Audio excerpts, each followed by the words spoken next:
Welcome back to another episode of Ballers, Beers, and Banter. I'm your host, Dave. Here with me, a couple of guys who are in the witness protection program from the Bills Mafia, Anthony and Moose. Hello. What's up? That's not true. I am fully this season. I've got the Bills stack. They've been doing amazing. Yeah, but they lost last night. Allen, Diggs, Knox, Sanders, who outplayed Marquise Brown for anyone who was here. Yeah, actually, everyone except your guy, Gabe Davis. Yeah. He's the only one not doing well. But the thing is, the hype around Gabe Davis was pre-Emmanuel Sanders signing. Yeah, so, yeah. You still hyped him up after. But how about the Singletary versus Moss? Where are we at on that? Like just average versus slightly worse than average? Yeah. But who's winning? Because I said Moss would win that. I don't know. It's one of our beer bets. Yeah, it is. I don't know. I haven't looked. I would assume Moss is winning. Yeah, I would assume too. I would assume that too. You guys both said Singletary. Just saying. No, see, because no. You have to go back and listen, because what initially kicked all this off was you said Zach Moss was the starter, and Anthony and I both said no, Devin Singletary's the starter, which he is. He starts every game. Mm-hmm. Yeah, but Zach Moss seems to come in the second half, or technically the kickoff returner starts every game, but you're not starting him at RB. Essentially, Moose and I were very correct because Zach Moss didn't even play game one. So you were off. You guys are you guys are very correct. The bet was who's going to be better in fantasy football. We'll have to get on the stats to see what's what here. All right. Anyways, it feels it's been ages since I've done a podcast. It's been a long time at this point. Yeah, it's ages. I feel Where was your last what is trip? This? What are we doing? What do I do with my hands? You'd have to be on YouTube to see that, which you should be. Paul's Beers Banner on YouTube. Like and subscribe. Yeah, it's been not that long though since I did a halftime show. Smack the bell. And Anthony will not be on halftime tomorrow night. We're recording this on a Tuesday night, probably listening to it on a Wednesday. But you all can join us on halftime, 10 p.m. Eastern, 7 p.m. Pacific. If you don't have the app, download it. Come join us and chat with us. I guess it'll be like me, Moose, and probably LaBucky will probably be on there chatting it up. It's going to be fun. I'm going to go look for that Lexington beer tomorrow. Lexington. The Kentucky Ale. Yeah, Kentucky Ale. Yeah. They got good ale. I feel like they have good ale in Kentucky. Nothing? No. Okay. Moose, I think it's time to jump into this. It's been so long. I need your help to host here. And there's this awesome segment that you guys have initiated that I have never been a part of. And so I'm going to ask you to introduce it. Well, first of all, we got to let everybody know what's happening today. So we're going to be doing that segment, which I will name in a minute. Then we're going to go on to our beer rankings, and then yet to be determined if Anthony has a Reddit segment for us. Waiver wire. Waiver wire streamers. There is a Reddit in our Slack, and there are waiver wire and streamers in the Slack as well. Perfect. So there you have it. So the segment we are kicking off with is the Moose Minute, the Harrison Hurry Up, and Dave's Dash. I thought it was and the Dave Dash. What did I say? Good. And Dave's Dash? Yeah. The guy doesn't want to introduce it, but he wants to correct it. Yeah. It's all good. Anyways, it's Dave's whatever. And anyways, if you never heard this before, we take 1 minute and we each take a game and we quickly go through the fantasy impact of the game, players who did well, players who didn't do well, and in some cases take a little extra time to vent at players like Myles Gaskin, who is annoying. Anyways, let's get into it. So the first game will be myself kicking it off. Dave, are you ready on the clock? I'm so ready. Okay, let me get my clock ready. All right, someone give me a countdown. 3, 2, 1, go. All right, the first game we'll be talking about is Tampa Bay and Philadelphia. Holy smokes, Tom Brady didn't have as big a game as he had been in the past. Still pretty good, 18.9 points. Jalen Hurts on the other side of the ball, way bigger fantasy impact. But of course, it only came in the fourth quarter again. I mean, Jalen Hurts, way to go. I guess he's the king of the garbage time. For fantasy, it's great. For real football, highly debatable. Leonard Fournette, as predicted, he looks like the running back in Tampa Bay. They're going to him. He scored 27.7 fantasy points. So if you started him, you were feeling fantastic on a Thursday night. Miles Sanders, mediocre, pretty disappointing for somebody who is valued, probably pretty high in most drafts. Antonio Brown, the comeback kid, 19.8 points. He looks pretty good out there, and Tom Brady loves throwing the ball to him. Everybody else, pretty quiet night. And same in Philadelphia. Quez Watkins only had 7.9 points.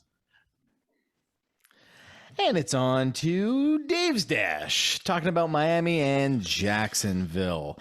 Well, Miami waddled their way over to London and attempted to take on the Jaguars, but instead had in their first win of the season. Urban Meyer traded in his party pants for some coaching pants and took the Jags all the way to that sweet victory. First one in 20 games. From a fantasy standpoint, Tua was good. Should you get him? No. Trevor Lawrence, still underwhelming from a fantasy standpoint through 2 INTs. Really, we're talking about James Robinson, who seems to be very reliable for the Jacksonville Jaguars, and he's a good fantasy option. Marvin Jones is that guy for the Jacksonville Jaguars with DJ Chark out. He is the man. And, of course, Jalen Waddle, 24 points, the big breakout from the Waddle. He waddled his way over to a very good fantasy finish. What else? If you had Laviska Shenault, you're kind of bummed. If you have Will Fuller, you shouldn't. And I think that's about it for me. Mike Gesicki, 15 points. All right. Mike Gesicki. On to Baltimore versus the LA Chargers. All right. This one was supposed to be the biggest game of the week. It was a annoying game for fantasy football. Very underwhelming. Baltimore did win this game 34-6, but I lost in my auction league. You know why? Because I had 3 LA Chargers on my team. I had Justin Herbert, Austin Eckler, and Keenan Allen. Everybody on the LA Chargers side of the ball had a poor week. I guess the only one worth mentioning is Jared Cook with 10.5 fantasy points. Same thing on the other side of the ball. Baltimore Ravens, Lamar Jackson, 13.78 fantasy points. Very underwhelming. Latavius Murray did make it into the double digits, but can you trust it? Nah. Devontae Freeman, also in double digits, 11.3. Can you trust it? Nah. And then the only one you can seem to trust on this offense is Mark Andrews with 15.3 fantasy points, caught 5 of 6, 68 yards, and 1 tutty. Look for a bounce back week from everybody on the LA Chargers side of the ball. Baltimore has a very good defense. And ding, ding, ding. Oh, there you all go. right, moving on to Minnesota, Carolina. Well, gee golly, Kirk Cousins, 27.5 fantasy points. If you're streaming Kirk Cousins this week, you are definitely happy. Sam Darnold, I didn't watch much of this game, but from my understanding, he was not doing well most of the game. Looks like he pulled off a mediocre week with 15 points. Dalvin Cook, I mean, you got exactly what you expected, 20 points. That's probably even on the lower side for Dalvin Cook, but you're still happy. Chuba Hubbard in a relief for Christian McCaffrey, who's been put on IR for 3 weeks, 13 points. I mean, it's not the worst situation. It's not the greatest. No other running backs really had a significant day. For the wide receivers, Adam Thielen, 24.3 points, caught the craziest pass with the smallest window for a touchdown. KJ Osborne came in next with 16.8 points. You can't rely on him, even though he's having a pretty good season as the third option. For Carolina, the wide receivers were a disaster. All right, it's on to me recapping Green Bay and Chicago. And I'm guessing Aaron Rodgers must have a lot of Chicago players on his fantasy team, because after he scored his rushing touchdown to seal the win for the team and bring him up to 23.7 fantasy points, he shouted out, "I own you. I own you." So I can only assume he owns a lot of Chicago Bears on his fantasy team. Justin Fields was underwhelming with 14 points. Might take a while for him to be that fantasy star we're all expecting. Aaron Jones was fantastic with another 19 points because he is, Anthony? I wasn't listening. Elite. He is elite. Thanks. That's what we're going for. Khalil Herbert, 97 yards and a touchdown, 18 points. Who I said to pick up. We'll talk about on the waiver wire. You're welcome, everyone who listened. Devontae Adams, a pedestrian, 10 points. Same as Alan Lazard. Craziness. Darnell Mooney had 45 yards and a tutty. Good to see him get involved in the game. Kickers and defense, nothing to speak of. Ding, ding, ding. All right, moving on to Cincinnati versus Detroit Lions. This one, Cincinnati won 34-11. Joe Burrow looked great, 23.84 fantasy points. Jared Goff, again, terrible, 9.18 points. You should not be streaming him. Goffle. You should not be starting him. He is Goffle. Joe Mixon getting a big week with 22.8 points. He was hampered by injury in this game, though, and which allowed for Chris Evans, to make an appearance. Captain America, of course, with 14.2 fantasy points, 4 carries for 18 yards, but 3 for 3 receptions, 49 yards, 1 TD. DeAndre Swift, again in the double digits, 15.2 fantasy points. Jamar Chase continues to be the leading receiver for fantasy for this team with 11.7 points. T. Higgins, a disappointing week again. Even Auden Tate did better than him. So I would approach with caution going on from this week. TJ Hawkinson, reliable tight end, 11.4 fantasy points. Every other receiving target on Detroit, do not do it. Do not do it. Even if you're desperate, look elsewhere. Ding, Jamal ding. Williams. Oh, I'm just guessing. I forgot to start the clock. okay. That- Jamal that- Williams was that terrible. Felt like a minute. Felt like a minute. Felt like a minute. I'm done anyways. All right. So I don't even know if I could fill a whole minute with Houston, Indianapolis. I mean, Ooh. I didn't watch much of this game, but from the fantasy scores, it doesn't even look like a game of football was played. Davis Mills, 8 points. He got less than Jared Goffle. Holy smokes. Carson Wentz, 17 points. Mark Ingram, 9 points. Philip Lindsay, 6 points. David Johnson. Whoever thought we'd see a day where David Johnson had negative points? Jonathan Taylor, fantastic, 28.3 points. So, I mean, if you had Jonathan Taylor, that's probably the only bright spot in this game. JTT. Brandon Cooks, 13 points. Nico Collins, 6.4. Paris Campbell had one huge play for a touchdown, which everybody's been waiting 3 seasons for. And well, I'll let you guess. He is now probably out for the season with a foot injury. Par for the course for Paris Campbell, unfortunately. T.Y. Hilton came back, 10 points. Okay. And done. Oh, Thank good, you for 'cause that, Moose. The rest was Brandon super Cooks boring. continues to impress. I got the pleasure of breaking down the LA Rams New York Giants game. Matt Stafford and Cooper Kupp continue to do their thing, and their thing is scoring tutties and putting up tons of fantasy points. Stafford with 25.24 and even had a fumble. Could have been even higher. And Cooper Kupp, just an easy 29.5 for him. A little low for Cooper Kupp these days. Robert Woods, 10. If you went the Woods versus the Kupp route for the Rams, you're not feeling great about it. Continues to be the Cooper Kupp show. Darrell Henderson. Somebody in this podcast said they would pick him in the 4th round. And if you did, you're happy. 23.7 points. The Rams are just good. The Giants aren't. Devontae Booker, 8.9 points. It looks like, it's not just a Saquon thing that you can't run behind that line. Daniel Jones, 5 points. Oh, the turnovers. Oh, the fumbles, the interceptions. They're back. Ding, ding, Sterling ding, Shepard ding. had 12, but the Giants suck. All right, so moving on. Kansas City versus Washington. Washington's Roman numeral 2. Kansas City got a win, 31-13. Patty Mahomes struggled in this game early, but finished strong with 23.98 fantasy points. Taylor Heineke didn't get into the high double digits that we expect from week in, week out starter Moose. He finished with 10.28 points.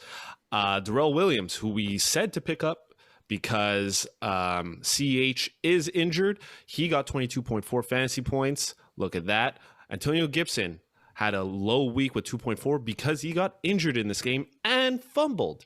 So that left space for J.D. McKissick to fill in his role with 8 carries, 45 yards, 8 for 10 receptions, 65 yards. He finished with 15 fantasy points. Might be a hot waiver wire acquisition if he's just not already picked up in your league. So hot. Tyreek Hill, 18.1 fantasy points.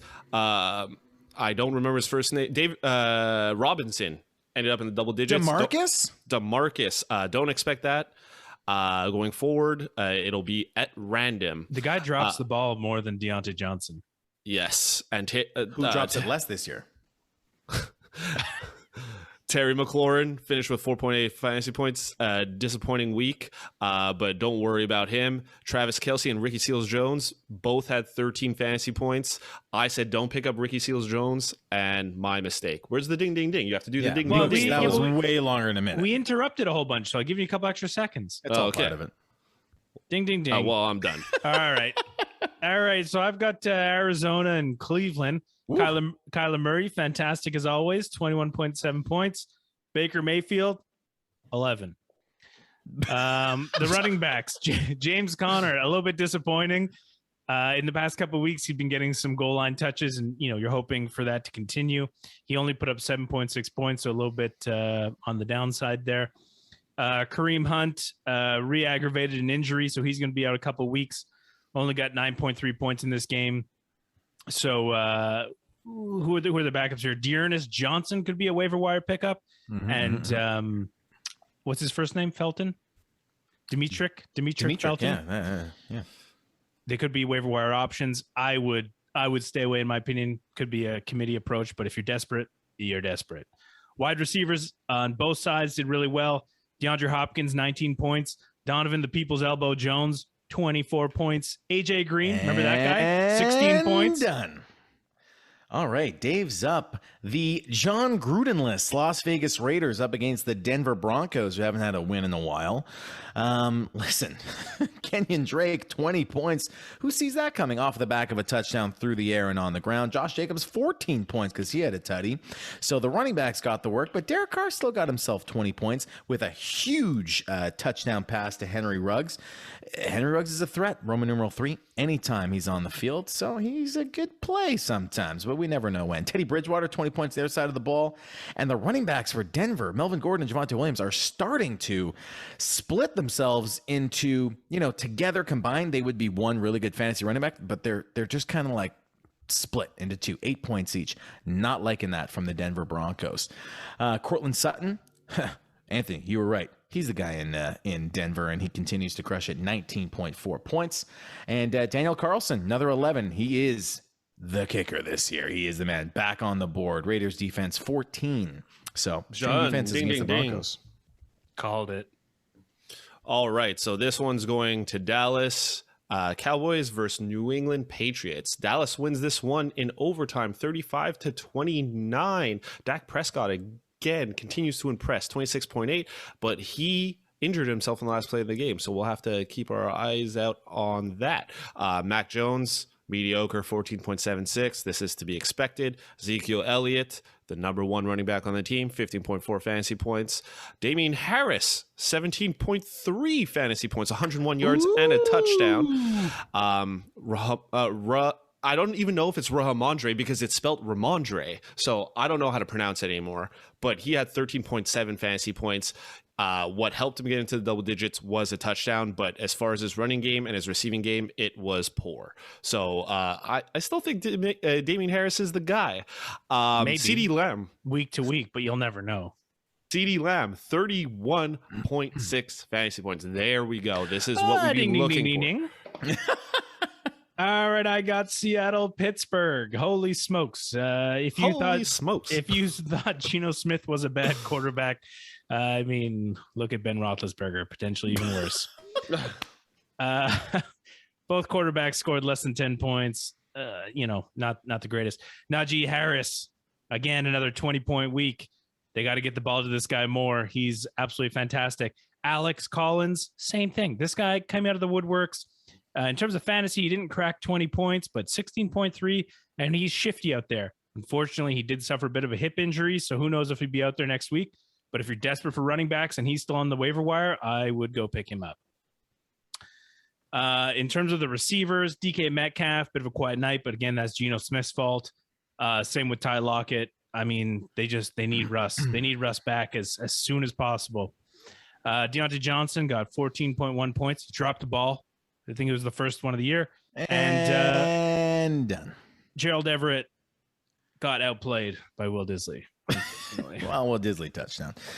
All right, Monday Night Football magic. The Tennessee Titans pulled off an upset against the Buffalo Bills, but if you have any Buffalo Bills players in fantasy, you couldn't give a damn because holy smokes, start everyone who wears a Bills jersey. You could start Doug Flutie on your fantasy team at this point. It is wild. Josh Allen, 29.7 points. The guy's an animal. Even caught a 2-point convert off the hands of Dawson Knox, who or should I say hand, because he threw it with a broken hand. So pay attention to that if you're a Dawson Knox owner, the big tight end surprise. On the other side of the ball, Tannehill continues to be terrible. And that's because it's the Derrick Henry show for the Titans. 34.6 points. He had 20 carries, 143 yards, 3 touchdowns. Like, this guy's an animal. He really looks like a man amongst boys. And Buffalo Bills, Stephon Diggs, Cole Beasley, Emmanuel Sanders, all good. Even Tyler the Bass kicker, amazing. Randy Bullock, pretty good too on the Titans side. Ding, ding, ding. And Dunzo. I'm happy we ended on that game because last Wednesday, there was quite a heated debate of whether you should start Marquise Brown or Emmanuel Sanders. And Emmanuel Sanders ended up with 7 more points than Marquise Brown. Yes, Emmanuel Sanders did. He had a good game. He did have a good game. He's getting a lot of like Beasley. He almost had a better game. Sanders had so many targets. Crazy. Yeah, it's wild. It's wild. Yeah. But that Julio Jones catch? Oh, that was bonkers. That was some crazy stuff. That's one of the craziest catches I've ever seen. You got to go watch the highlights if you haven't seen it. He kind of put his hands around. He kind of tipped it, but it kind of hit off Micah Hyde's helmet and then went flying into the air. Everyone thought it was Micah. Thank you. Everyone thought it was going out of bounds. He went in, dragged his toe, caught it. It was amazing. That's just an example of like, don't stop until the play's whistle dead. Exactly. Yeah. Like I'm sure a lot of other receivers would have just been like, deflection. But he saw that ball and he's like, I can catch this. He's a seasoned vet. Totally went for it and got it. He knows what's going on. Yeah. I think I'm in trouble in our auction league because watching that that Chargers game, I mean, I said I had 3 Chargers guys. They did not perform. So if they don't perform, I suck. And plus my other 2 guys, DK Metcalf and Lockett. Hold on. I'll take Eckler off your hands. Anthony, the Baltimore defense has been shutting everybody down. I wouldn't take a game against the Baltimore Ravens. Baltimore is good. Right. But I'm saying it was my first devastating week. And plus with my 2 other guys, like I said, Lockett and DK Metcalf with Geno Smith. Ooh, if I don't get a great performance from those 3, those Seattle players are going to ruin. Also, bye weeks are going to massacre people. It's a big bye week coming up, so we'll talk waiver wires. Isn't it the Chargers bye week as well? So it's the Chargers bye week, but Anthony, there is something to be said about Calais Campbell, defense D lineman for the Baltimore Ravens. Talked on a podcast. I heard him saying that he thinks the Chargers are a lot better than they performed, and he said, for sure, one of the big things that you got to watch out for is West Coast teams traveling to the East Coast and playing in the early time slot. They always do poorly because that jet lag and the 3-hour difference, like you lose 3 hours. It's tough. And the teams don't travel early enough. I think with COVID, they're going like day before or whatever it is. It's tough. Yeah. So Herbert will bounce back and those guys. Should I mention some headlines before we get into the waivers? Yeah. Why don't you? Yeah. So important for the Thursday night game. Nick Chubb has been ruled out. Kareem Hunt has been placed on IR, and Baker Mayfield is dealing with a shoulder injury. He a labrum. May or may not field the game. Hilarious. So, yeah, we'll talk a bit more about him later, but not good for Cleveland for Thursday Night Football. Kadarius Toney, another one who was expected to be, the shining star on the New York Giants. While just had his breakout. Yeah, I know. Is it Dante Pettis time? When is it Dante Pettis time? Maybe this week. It might be this week. So it's an ankle injury, could be serious. No timeline yet. So I'll stick with. I'm gonna do 2 tight end piece of headline right now. Zach Ertz was traded to the Arizona Cardinals from the Philadelphia Eagles. This is amazing because we saw Max Williams breaking out in the tight end position. Now Zach Ertz is there, a more talented tight end, and on a high-powered offense. So this is what Zach Ertz owners, I guess, would want. So this is good for him going forward. For anybody who in dynasty leagues and things of this who hung on to Zach Ertz, this is like the ultimate reward. Yeah. From what was going to be a very not great situation to an absolutely Boomer fantastic bust situation. season. Yeah. Yes, dream situation. Cardinals are all in. They're all in this year. 6-0. Yeah. So the other bit of tight end news, Dawson Knox, who is a breakout tight end this year, has a broken bone in his hand. The timeline is not determined yet. It's TBD, so we have to keep our eyes out for that, but it's not looking good. So if you had picked him up off the waiver wire early in the season and you were happy slotting him in every week, you are looking to the waiver wire again, my friend. My Buffalo stack is one less now, unfortunately. I would expect, like, it's a broken hand, and he's catching the ball, and so he might even come back and block more than catching. You know what I mean? I mean, Chris Godwin played last year with a broken finger. Broken finger, yeah. He wasn't as catching good. balls. Yeah, No, we'll of course see. not. Expect Knox to miss. So there's bye week this week for Buffalo. Expect him to miss another. I would say not rely on him for another 2 at least. Yeah, I would or say. at least anticipate that. Yeah. And in classic form, we were just talking about Julio Jones earlier, how he made an incredible catch. He left the game, though, with a hamstring injury. Classic.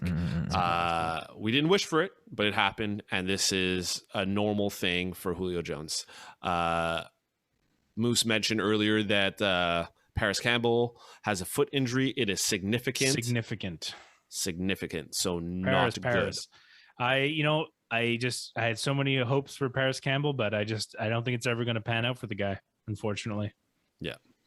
And I guess the last bit of big news, Calvin Ridley is coming back this week. He will play against the Miami Dolphins. So this is a good game for him to be started. And I guess all the people that expected a lot from him, you finally get to slot him in confidently. And that's where I'll end the headlines. And I just want to touch on the Zach Ertz trade. The flip side of the Zach Ertz trade is it's not great for Jalen Hurts, the only quarterback who's scored at least 20 points in every one of his matchups so far this year. I think he's number 4 in the year.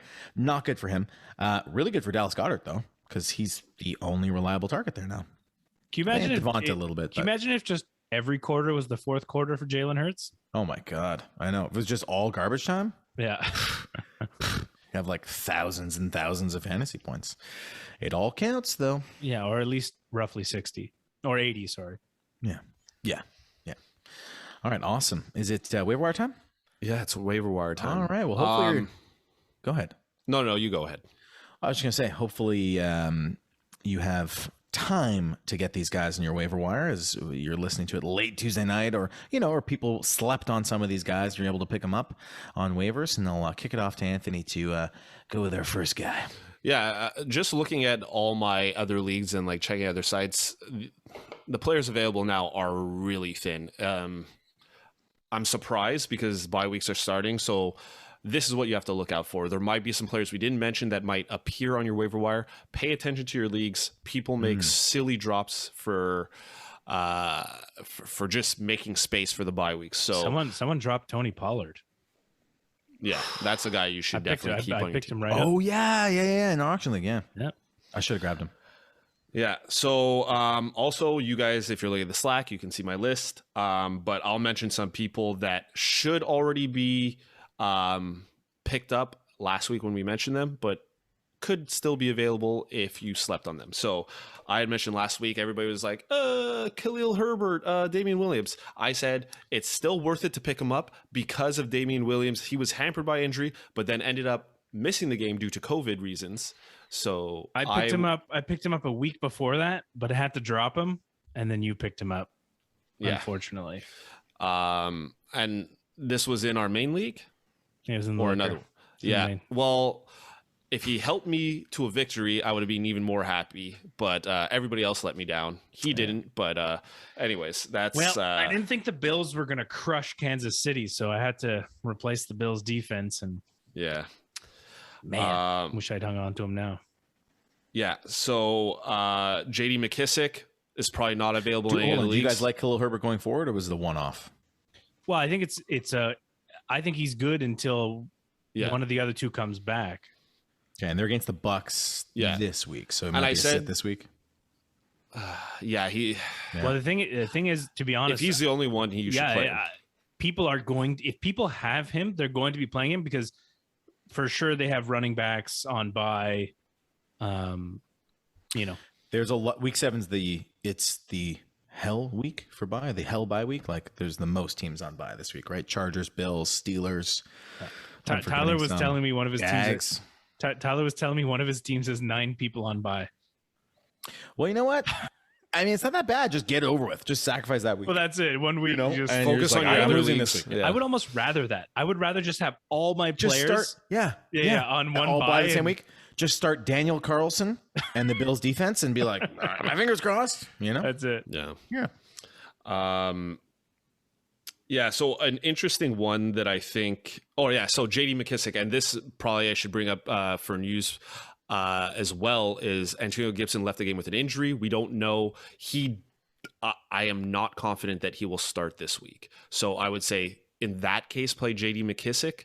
But if he does play, then don't start J.D. McKissic. That's straight up what it is. But again, running backs are hard to find on the waiver wire. If J.D. McKissic will start, he should be picked up. Start as the running back 1. But an interesting one, I think, this week is Donovan Peoples-Jones. And the only reason why I'm saying that is all the running backs are gone. Odell Beckham left the game with an injury. I didn't bring it up in the headlines because the man's always injured. He's not important anymore. Donovan Peoples-Jones had a breakout week. That's Donovan the People's Elbow Jones. Donovan the People's Elbow Jones. Yeah. He's a guy that I'm interested in this week for realsies. For realsies.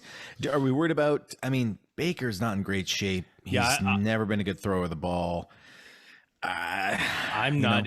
Although Donovan the People's Elbow Jones seems like a really exciting waiver wire candidate, there's no way I'm playing him this week until I see what Baker's arm is like, or throwing capabilities.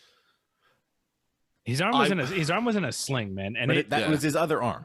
Yeah, but it doesn't matter. It's not his throwing arm. I know. It takes your whole upper body to throw a football. Yeah, right. Yeah.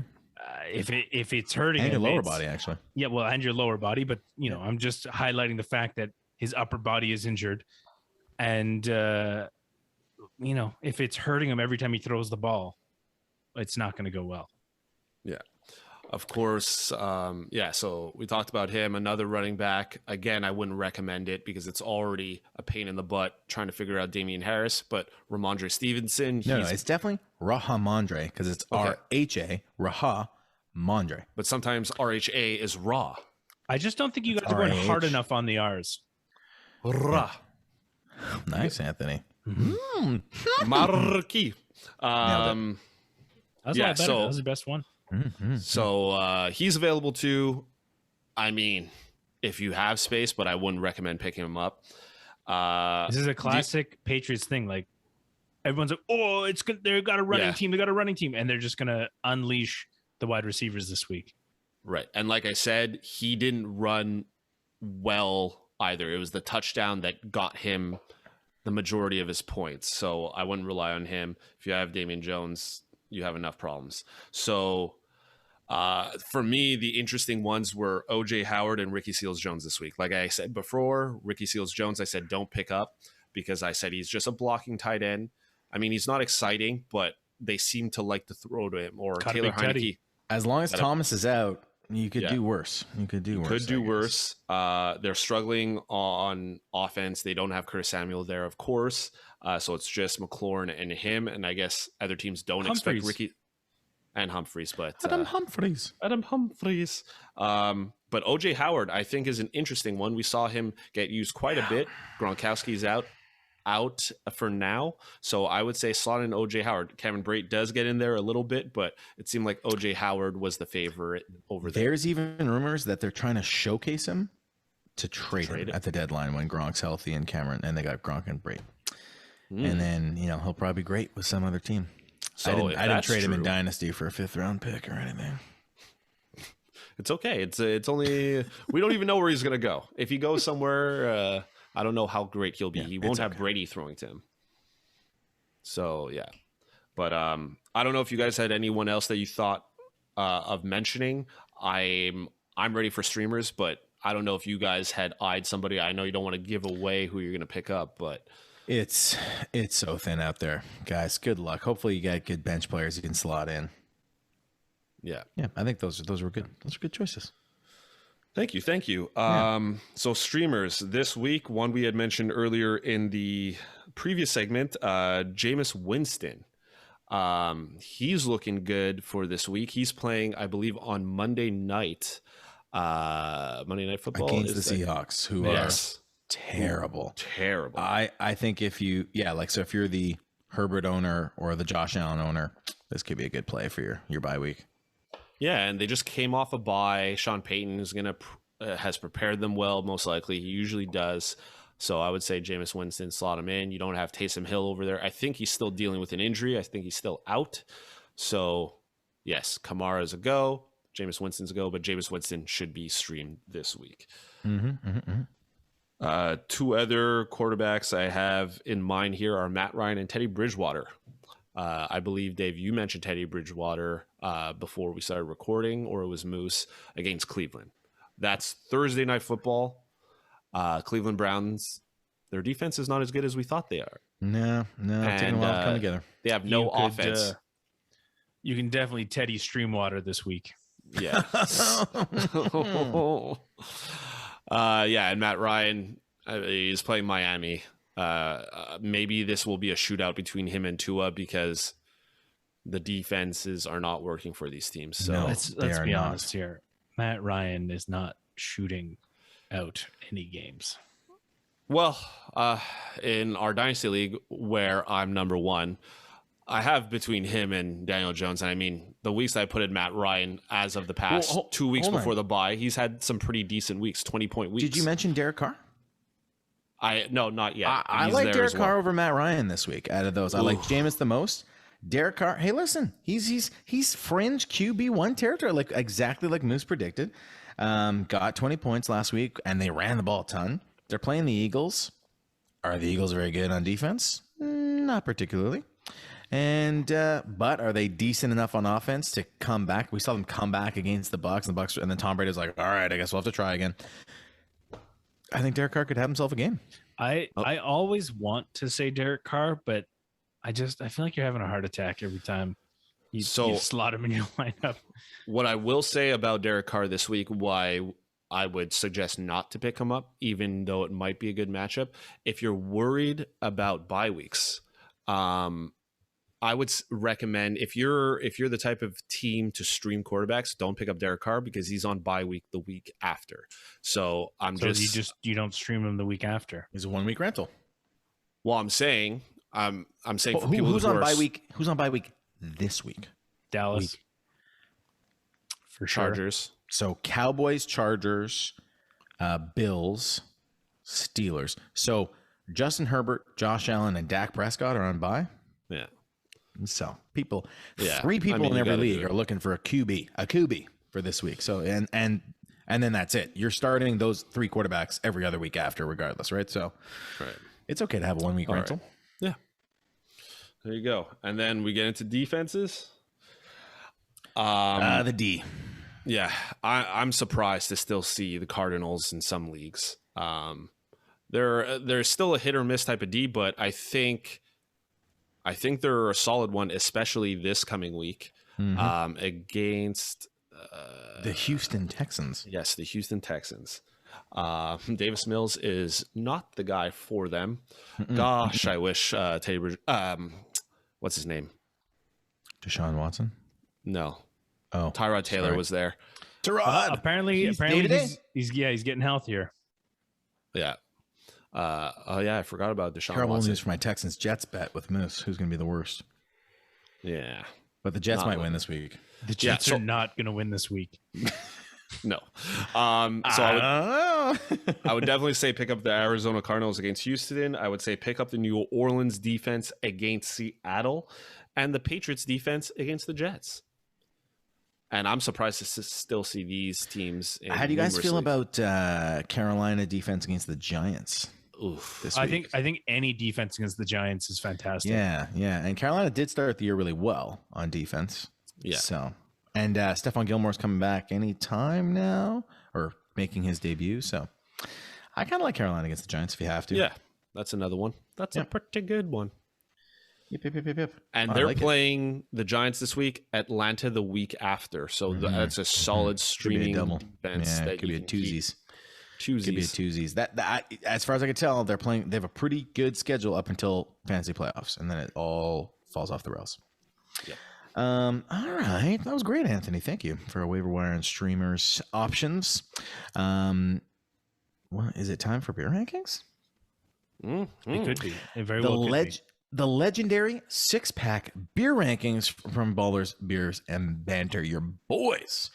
And this is, of course, our risk scale. 1 beer, nobody wants that, so don't start them. Sit them. 6 beers, everybody loves it. You're feeling good.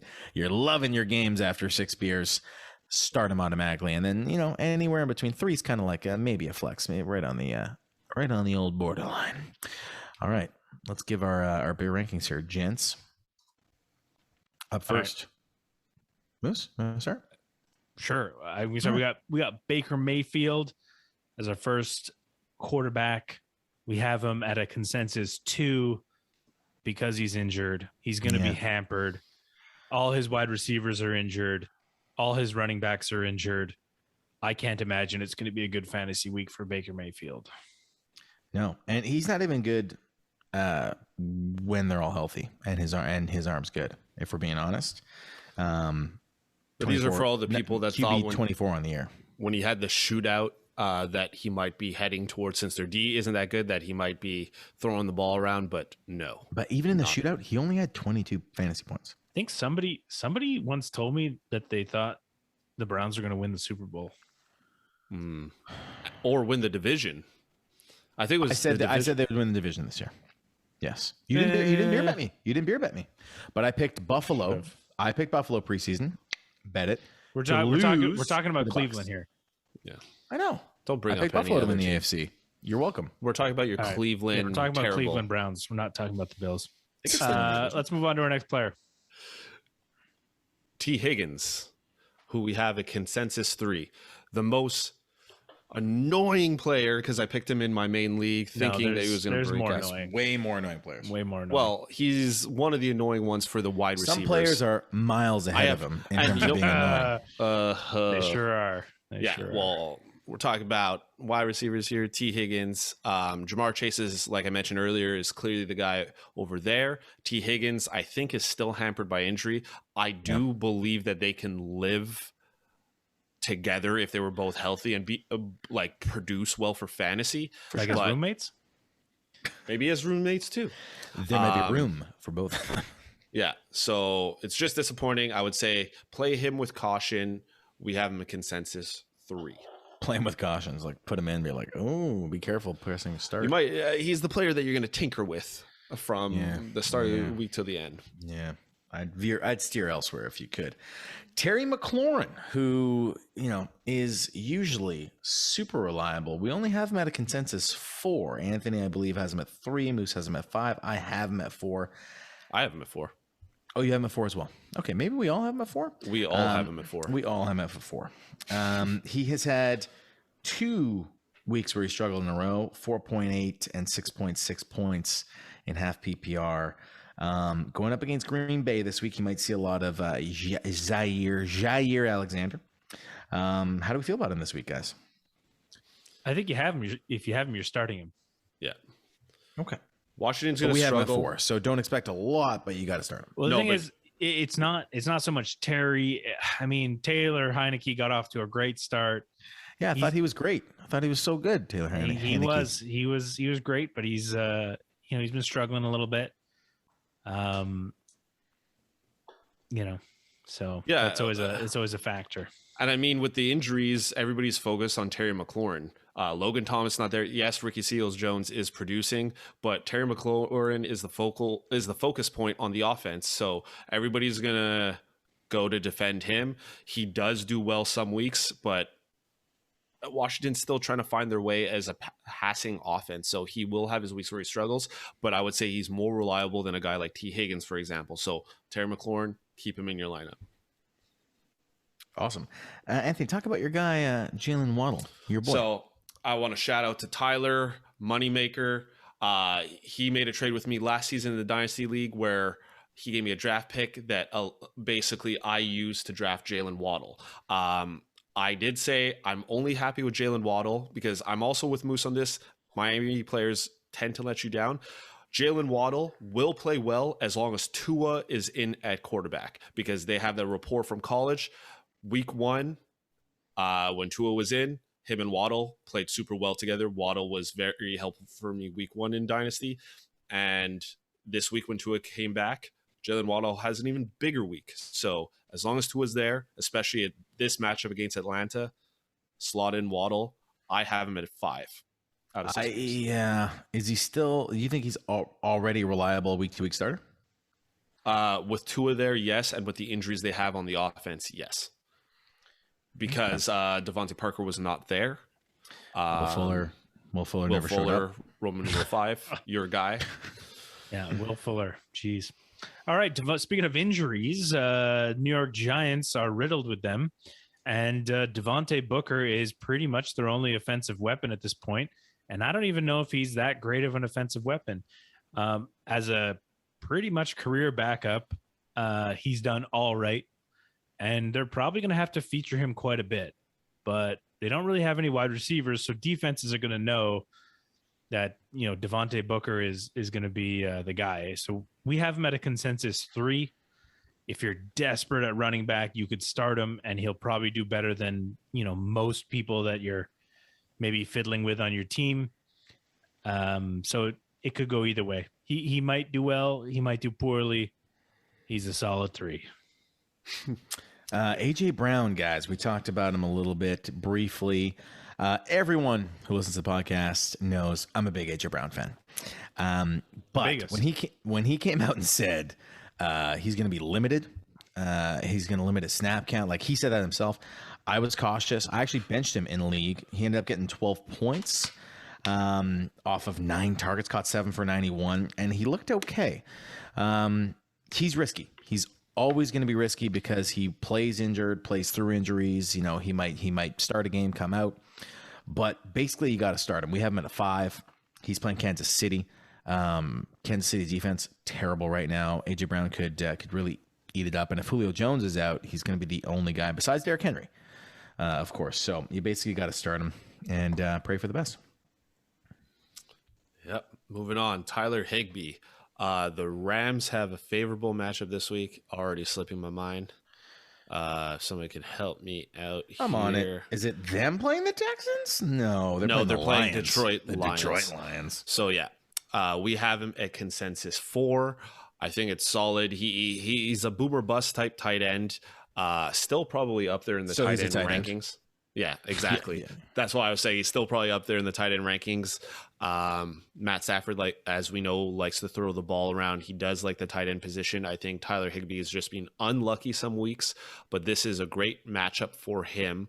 This is not really a revenge game, but kind of is. He's playing his old team.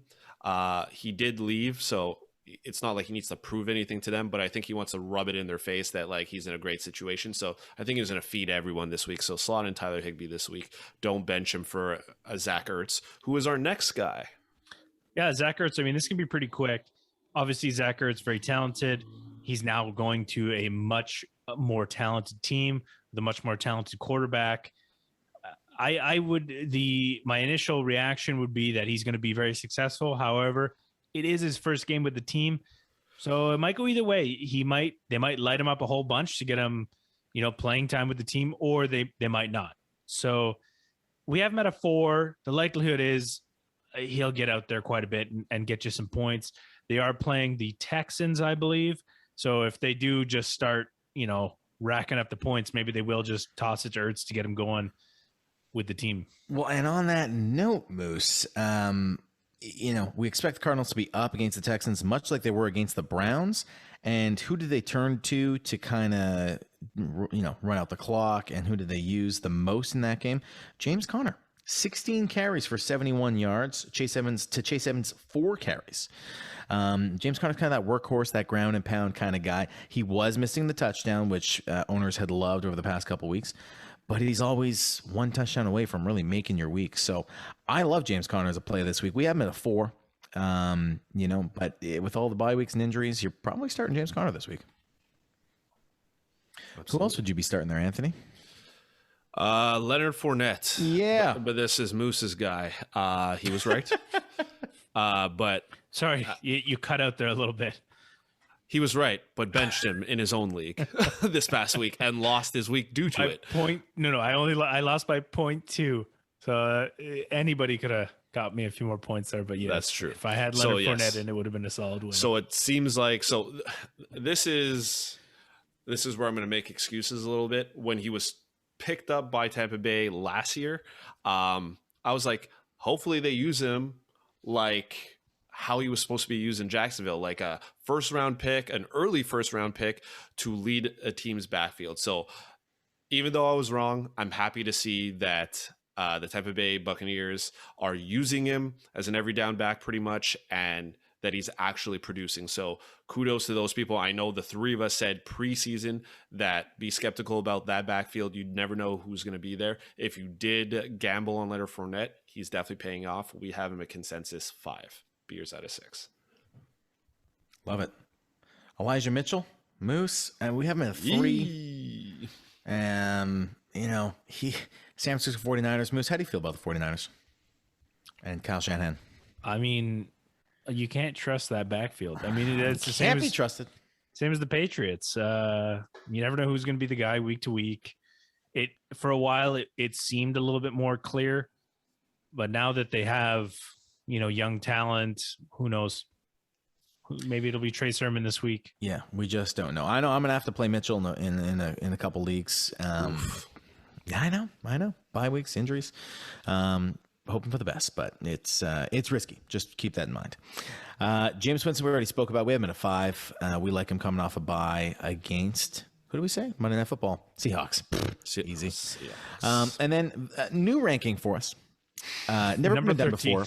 Never been a 13th player. Never been done before. A record breaking. We thought the 6-pack wasn't enough for this player. Not even 12-pack was enough. We went out and got ourselves a whole 2-4. 24 beers are being awarded this week to Derrick the King Henry. He is an unstoppable force, number 1 running back on the year. Playing Kansas City. They're not great at stopping the run. 24 beers. Derrick Henry's way. I'm going to bring up the Dynasty again. You and I, Dave, made trades in the Dynasty last year to acquire top tier, or at least one of us tried to acquire a top tier running back. Mm-hmm. I got Derrick Henry. You got Saquon Barkley. And you were convinced that you would be my direct matchup at the running back position because our other running backs are very good. I have also Alvin Kamara, and your other one is Christian McCaffrey. McCaffrey. Yeah, not so hot this year, but it's Dynasty, my friend. I will play this long game out. Did you say Christian McCaff injury? Yeah. It was a hamstring, all right? And Saquon Walkley? Needs work. Yeah, so your running back position is it is Dynasty. So get ready to draft some running backs to mend the breaks in your team. See what we'll it is. See, Anthony. We saw what you did there. Yep. All right, let's move on to the other segment. Oh, David.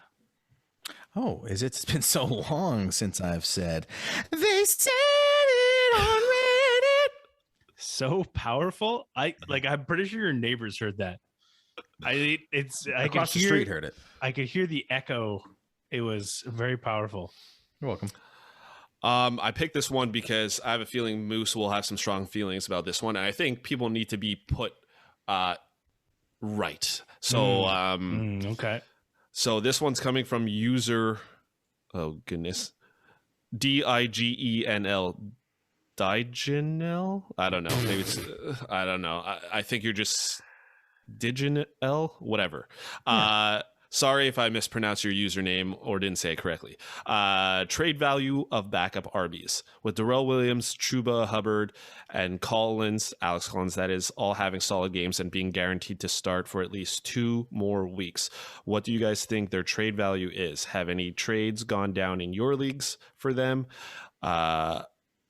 With the uncertainty around their starters, they should be worth maybe a wide receiver 2, 3. What do y'all think? And I'm sure there's other names we can throw in there, like I don't know, like a Damian Williams or a Khalil Herbert and a J.D. McKissick? Yeah, this is a great question. If I can jump in, first of all, every league is totally different in terms of how your players, the fantasy managers react to trades. But especially at this time in the season, a starting running back might be way more valuable to that person who lost their top 2 running backs, or to that person who's 1-5 on the year and has to win this week. If you can, because they're playing week to week. Someone who's 5-0, they're not too worried about it. They're not going to trade one of their wide receivers just to win this week or just for the next 2 weeks to ride some running back. But someone who is desperate for a win could give up quite a bit to make sure that they have a decent running back for the next 2 weeks. So that's what I would be trying to target if you have them. Yeah, and in all honesty, I only think out of those 3 mentioned that Collins is the only one with value. This is a redraft league, right? He didn't specify, but I'm assuming so. It's redraft, I would assume. Yeah, if it's a redraft league, for me, Collins is the only one that has value. And because Chris Carson could remain, injured for the year, so could Christian McCaffrey, though. Christian McCaffrey, we saw that happen last year. I think Chuba's been good. They did place Christian McCaffrey on IR, so now he's at least out for another 3 more weeks. Mm-hmm.